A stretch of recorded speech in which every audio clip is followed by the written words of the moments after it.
Well, there's endless Bill Monroe stories. I've heard some just great stories, and the first time I met him, I played Bean Blossom in 1969.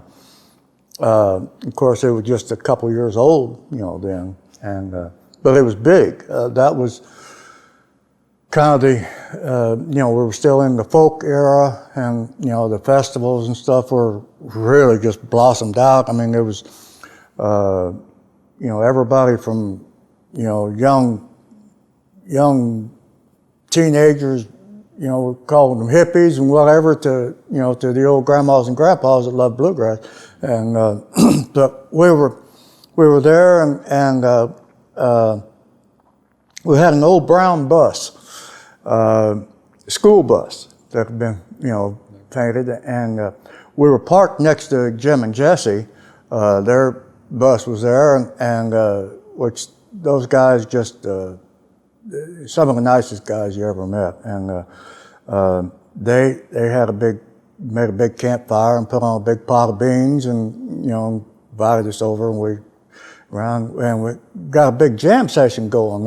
Everybody was standing up in the circle, and and there were some guys from back home here that was up there as well, at Bean Blossom, and there was, I don't know, maybe 8 or 10 in the jam session. Good number, and a bunch of good pickers. And we were playing, I'm pretty sure it was "Will You Be Loving Another Man?" And they come around to me to take a break, and I was taking a break, which it's a pretty straightforward tune, and I was playing it, and boy, I just noticed everybody just seemed to be focused on me, and of course I'm thinking to myself, well, boy, I must be knocking this one out, and but anyway, when at the end of the tune, as soon as the last note was hit, well, I hear over my shoulder say, "What you playing there, boy?" And I turned around, and it was Bill Monroe was standing right behind me, and he had been looking over my shoulder that night. So I see now that I knew then they were focused on him. But I almost went into shock, because I hadn't spoke to him or met him or anything at that point, and I had my first old lower F5 mandolin then. I had gotten a couple years, I got it in '67. And of course I said, old F5, Mr. Monroe. And he was, he took it, and, and played it a little bit.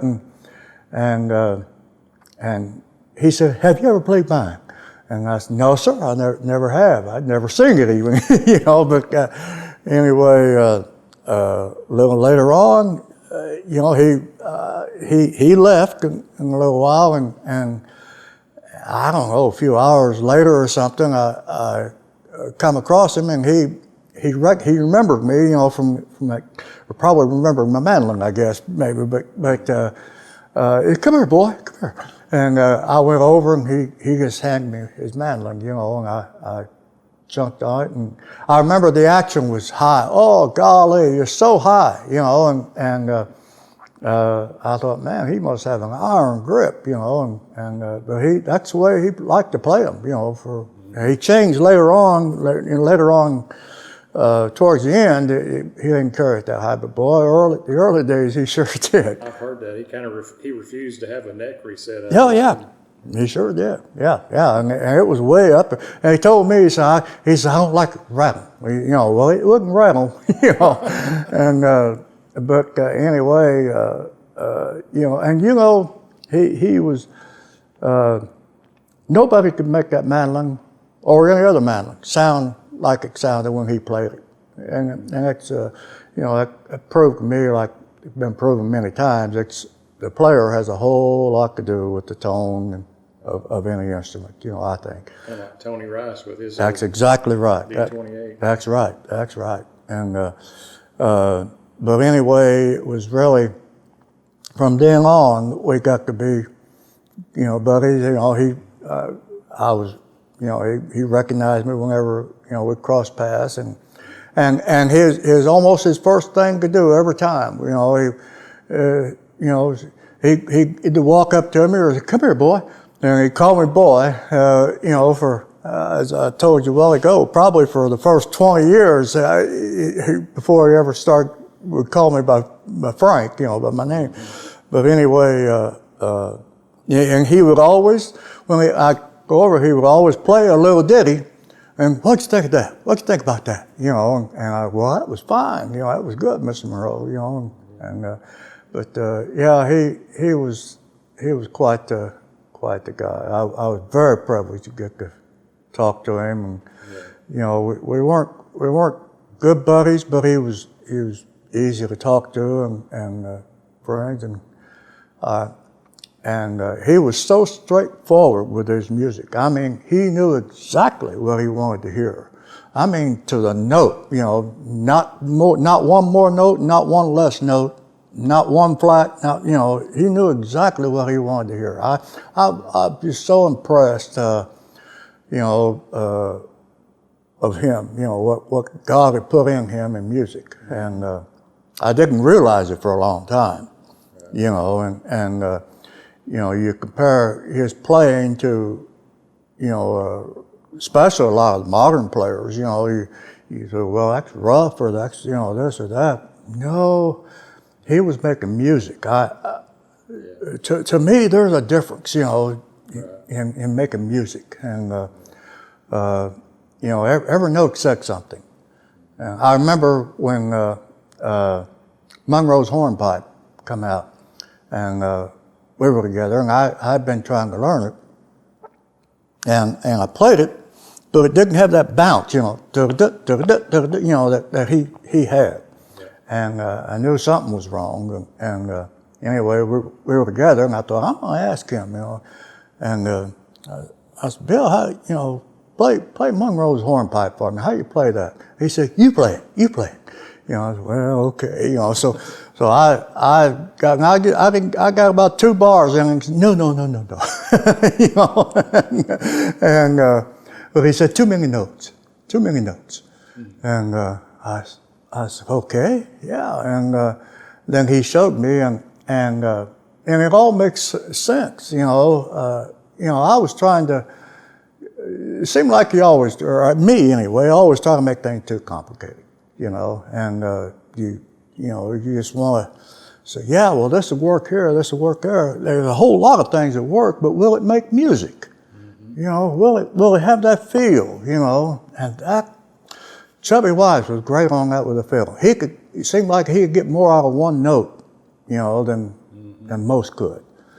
And I think, Bill was a lot that way. And anyway, I'd always heard he was infamous about stripping melody down pretty bare. And he sure was. And I totally agree. Matter of fact, the words he told me one time, he said, you got to make the mandolin sing the song.